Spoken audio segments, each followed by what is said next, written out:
Hi friends, welcome back to పదాల పొదరిల్లు. నా కథలు నా కవితలు ప్రణయ సంగమం 86వ భాగం. మన వల్ల మిగతా పేషెంట్స్ ఇబ్బంది పడడం ఎందుకత్తా, మనమే హాస్పిటల్కి వెళ్దామని చెప్పేసరికి నాకు తను చెప్పింది నిజమే అనిపించడంతో ఒప్పుకున్నాను. డాక్టర్ని మీట్ అయ్యి మెడిసిన్ తీసుకొని వచ్చామని చెప్తారు శ్యామల గారు. కావ్య ఇతర ఆలోచిస్తుందని కలలా కూడా అనుకునే విక్రమ్ ఎందుకో డౌట్ కొడుతుండడంతో ఇంతకీ ఏ హాస్పిటల్కి వెళ్ళారు మా అని అడుగుతాడు. శ్యామల గారు పేరు చెప్పడంతో తినేవాడు కాస్త ఆగిపోయి అలాగే ఆలోచిస్తున్నాడు. కావ్య ఇదంతా కావాలనే చేసిందా అని విక్రమ్కి అనుమానం. ఒకవేళ అలాగే చేస్తే ఎందుకు చేసినట్టు, తద్వారా కావ్యకు వచ్చే లాభం ఏంటి అనుకుంటూ తినడం పూర్తి చేసుకొని తన వ్యాలెట్, ఫోను, కార్ కేసు తీసుకొని హాల్లోకి వస్తాడు. అప్పటికే విజయ్ గారు రూమ్లో పడుకుండిపోవడంతో కిచెన్లో ఉన్న తల్లి దగ్గరికి వెళ్ళి హాస్పిటల్కి వెళ్తున్నామా అని చెప్తాడు విక్రమ్. అవునా, ఇవాళైనా ఇంట్లో ఉంటామనుకున్నాను విక్రమ్. సరేలే వెళ్ళిరా అని తల్లి చెప్పడంతో విక్రమ్ ముందుకి కదులుతాడు. అలా వెళ్తున్న విక్రమ్ని పిలుస్తారు శ్యామల. ఏంటి మామ్ పిలిచారు అని అడిగిన విక్రమ్కి, అది కావ్యకి బాలేదుగా, నువ్వు ఒకసారి కనిపించి పలకరిస్తే తను హ్యాపీగా ఫీల్ అవుతుంది విక్రమ్ అంటారు ఆవిడ. ఆవిడ చెప్పింది కూడా నిజమే అనిపిస్తున్నా ఎందుకో మనసు పోవట్లేదు విక్రమ్కి. బహుశా కావ్య చేసిన పనులు అలాంటివి కావడం వల్లనేమో. ఇక కాదనలేక, మామ్ ఈ టైంలోనా, ఇప్పుడు తను పడుకుని ఉంటుందేమో కదా, మార్నింగ్ మాట్లాడతాను, ఏమంటారు అని తల్లినే చూస్తూ అడుగుతాడు విక్రమ్. ఒక పక్క ప్రణయ్ దగ్గరికి వెళ్ళడానికి లేట్ అవుతుండడంతో. నిజమే, కానీ నువ్వు మార్నింగ్ కాలేజ్కి వెళ్తున్నావుగా విక్రమ్, అటు నుండి ఫ్రెండ్ అని హాస్పిటల్కి వెళ్తున్నావు, ఇంకా ఇంటికి అంటే ఏదో ఇలా 1-2 గంటలే ఉంటున్నావు. వెళ్ళి ఒకసారి పలకరించు నాన్న, రేపు అది అన్నా అంటుంది. చూసావా అత్త, భావనన్న మాట వరుసకి కూడా ఎలా ఉంది కావ్య అని అడగలేదు. అదే తన ఫ్రెండ్ మదర్కి బాగాలేదంటే హాస్పిటల్ చుట్టూ ప్రదర్శన చేస్తున్నాడు అంటూ ముక్కు చిదుతుంది.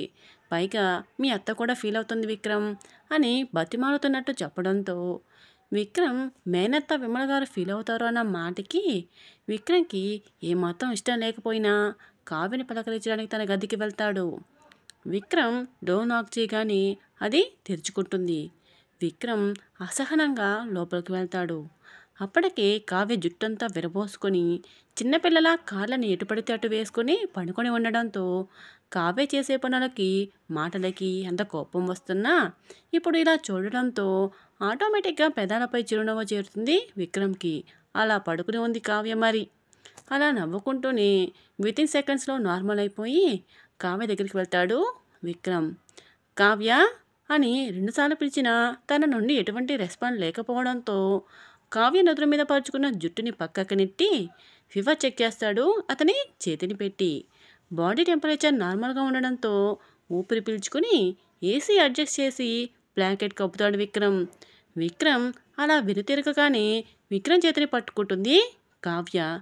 విక్రమ్ డౌట్గా వెనక్కి చూడగానే, బావా, ఐ లవ్ యూ బావా, నువ్వంటే నాకు చాలా ఇష్టం తెలుసా, నువ్వు లేకపోతే నేను చచ్చిపోతాను అంటూ మాట్లాడుతుంది. కావ్య మాటలకి విక్రమ్ కనుబొమ్మలు కోపంతో దగ్గరవుతాయి. కావ్య మెలకువలో ఉండి ఇలా చేస్తుందేమో అని విక్రమ్ తన చేతిని విసురుగా వెనక్కి తీసుకుంటాడు. నిద్రలో ఉన్న కావ్య పక్కనే ఉన్న తలగడని చేతిలోకి తీసుకుని మళ్ళీ అదే విధంగా మాట్లాడుతుంది. కావ్య మాటలకి తనను నిద్రలేపి 2 పీకాలనిపిస్తుంది విక్రమ్కి. అయినా తమాయించుకుని కావ్యని నిద్ర లేపడానికి ట్రై చేస్తున్నాడు. కావ్య ఎంతకీ లేవకుండా అటు తిరిగి పడుకుంటుంది నిద్రలో. ఇంతలో విక్రమ్ అంటూ శ్యామల గారు రావడంతో సైలెంట్ పోతాడు విక్రమ్. ఆవిడ లోపలికి వస్తూ, మాట్లాడావా అని కొంచెం ముందుకు వచ్చి చూడగా నిద్రపోతున్న కావ్య కనిపిస్తుంది. ఇదేంటి నిద్రపోతుంది, నువ్వు మాట్లాడలేదా? లేదు మామ్, తను నిద్రపోతుంది, పిలిచినా లేవడం లేదు. టాబ్లెట్ వేసుకుని పడుకుందిగా విక్రమ్, మత్తుగా నిద్రపోయినట్టుంది. లేచాక నేను చెప్తాలే, నువ్వేక హాస్పిటల్కి స్టార్ట్ అవ్వు, లేట్ అవుతుంది అంటారు ఆవిడ. అలాగే మామ్ అంటూ కావ్యని ఒకసారి చూసి కిందకు వచ్చేస్తాడు విక్రమ్. అలా విక్రమ్ గుమ్మం దగ్గరికి రాగానే మళ్ళీ పిలుస్తారు శ్యామల గారు. మళ్ళీ ఏంటన్నట్టు వెనక్కి చూస్తాడు విక్రమ్. విక్రమ్ చూపులలో కనిపిస్తున్న భావానికి నవ్వుకుంటూ దగ్గరికి వచ్చి ఒక ప్యాకెట్ చేతికిస్తారు ఆవిడ.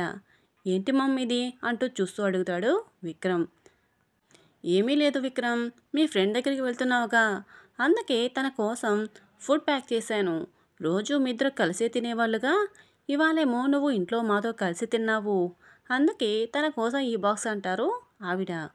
విక్రమ్ వద్దని వారించిపోతుండగా, విక్రమ్ ఇంకేమీ మాట్లాడకు, ఎన్ని రోజులని బయట ఫుడ్ తింటారు, ఈ ఒక్క రోజైనా మన ఇంటి ఫుడ్ తిననివ్వు నాన్న అంటూ చెప్పడంతో విక్రమ్కి కూడా సరైనది అని అనిపించడంతో అలాగే మామ అంటూ అక్కడి నుండి స్టార్ట్ అవుతాడు ప్రణయ్కి తను వస్తున్నట్టు మెసేజ్ చేసి.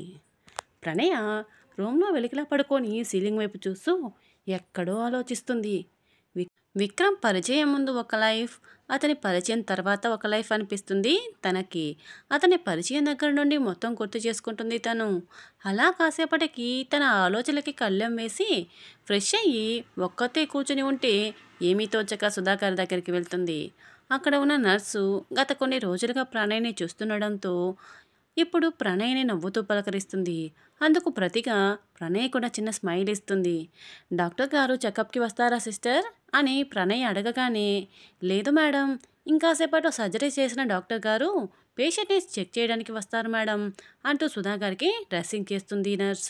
హో ఓకే సిస్టర్ అని చెప్తూ అక్కడ ఉన్న చైర్స్లో కూర్చుంటుంది ప్రణయ. కాసేపటికి వస్తాడు విక్రమ్. చైర్లో కూర్చుని దిక్కులు చూసిన ప్రణయ్ని వెనుక నుండి కళ్ళని మూసిపెట్టాడు. మొదట భయపడి అరవబోయినా తర్వాత ఎవరన్నది అర్థమవడంతో సైలెంట్ అవుతుంది ప్రణయ. అలా పట్టుకున్న విక్రమ్ చేతిని గట్టిగా గిలుతుంది ప్రణయ.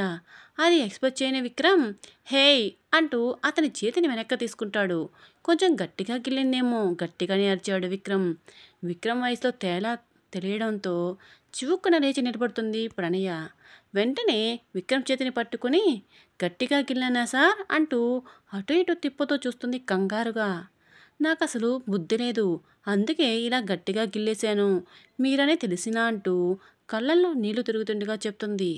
అరే ఇప్పుడు ఏమైందని మేడం ఇలా ట్యాప్ తిప్పేశారు, ఈ చిన్నదానికి ఏమైపోతాను, నువ్వు ఎంత సెన్సిటివ్ అనుకోలేదు ప్రణయ, మరి ఎంత సెన్సిటివ్ పనికిరాదు తెలుసా, కొంచెం స్ట్రాంగ్గా ఉండడం నేర్చుకో అంటూ ప్రణయ కనత మీద చూపుడు వెలితో చిన్నగా పొడుస్తూ చెప్తాడు విక్రమ్. ఇంతలో నర్సు వచ్చి డాక్టర్ గారు చెకప్కి వస్తున్నారు అంటూ సుధాకర్కి డ్రిప్స్ చేంజ్ చేస్తుంది. బయటే ఉన్న ప్రణయ విక్రమ్ తెచ్చిన బ్యాగ్ని చూస్తూ ఇదేంటి సార్ ఏదో తెచ్చినట్టున్నారంటూ ఓపెన్ చేయబోతుంది చేతికి తీసుకొని. హేయ్ ఇక్కడొద్దు, రూమ్కి వెళ్ళాక చూద్దు అని చెప్తాడు విక్రమ్. అందుకు ప్రణయ సరే అంటూ సైలెంట్ అవుతుంది. ఇంతలో విక్రమ్ ఫోన్ రింగ్ అవుతుంది. మొదట వస్తున్న కాల్ కట్ చేసినా మళ్ళీ రింగ్ అవడంతో తప్పక లిఫ్ట్ చేస్తాడు విక్రమ్. అటు నుండి వినిపించిన వాయిస్కి ఒక నిమిషం అని కాల్లో చెప్పి నేను ఇప్పుడే వస్తాను అని ప్రణయ్కి చెప్పి పక్కకు వెళ్ళిపోతాడు విక్రమ్. విక్రమ్ అటు వెళ్ళగానే డాక్టర్ విహాన్ సుధాకర్ని చెక్ చేయడానికి వస్తాడు.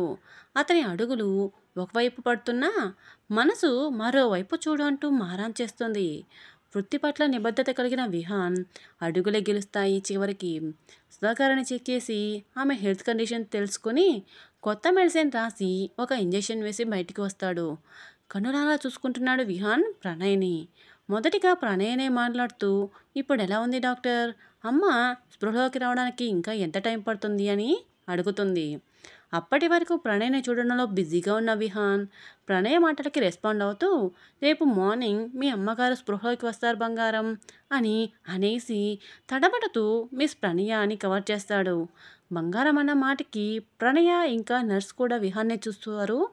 ఇలా అంటున్నారు ఏంటా అనుకుంటూ వాళ్ళిద్దరి ఫేస్లో కనిపిస్తున్న ఎక్స్ప్రెషన్స్ని గమనిస్తూ మెడిసిన్ మార్చాను, రేపు పేషెంట్ స్పృహలోకి వచ్చాక 24 hours అబ్జర్వేషన్లో ఉంచి నెక్స్ట్ డే డిశ్చార్జ్ చేస్తామని చెప్తాడు విహాన్. ఆ మాటలతో సంతోషంలో ప్రణయ విహాన్ చేతిని పట్టుకొని చాలా చాలా థ్యాంక్స్ డాక్టర్ గారు, మీ మేలు ఎప్పటికీ మర్చిపోలేను అని తన ఆనందాన్ని తెలియజేస్తుంది. ప్రణయ చేతి స్పర్శకి లోలోన పులకించిపోతూ పైకి మాత్రం చిన్న స్మైల్ ఇచ్చి అక్కడి నుండి వెళ్ళిపోతాడు విహాన్. ప్రణయ హ్యాపీ మూడ్లో విక్రమ్ ఎక్కడున్నాడు అని వెతుకుతూ వెళ్తుంది. అదే ఫ్లోర్లో ఒక కార్నర్ ఏరియాలో సీరియస్గా ఫోన్ మాట్లాడుతూ కనిపిస్తాడు Vikram. Tag your lovely comment buddies. ప్రణయ సంగమం కొనసాగుతుంది. ఇదండి ఈరోజు కథ. ఎలా ఉంది, మీకు నచ్చిందా? ఈ కథ మీకు నచ్చినట్టయితే వీడియోని లైక్ చేసి ఈ కథ మీద మీ అభిప్రాయాన్ని చిన్న కామెంట్ రూపంలో తెలియచేయండి. అలాగే మన పదాల పదులు ఛానల్ని ఇంకా సబ్స్క్రైబ్ చేసుకున్నటువంటి వాళ్ళు వెంటనే సబ్స్క్రైబ్ చేసుకొని మీ ఫ్రెండ్స్కి షేర్ చేయండి. సరికొత్త మలుపులతో మనసు దోచే భావాలతో మరొక ఎపిసోడ్లో మళ్ళీ కలుసుకుందాం. బాయ్ బొడ్డీస్.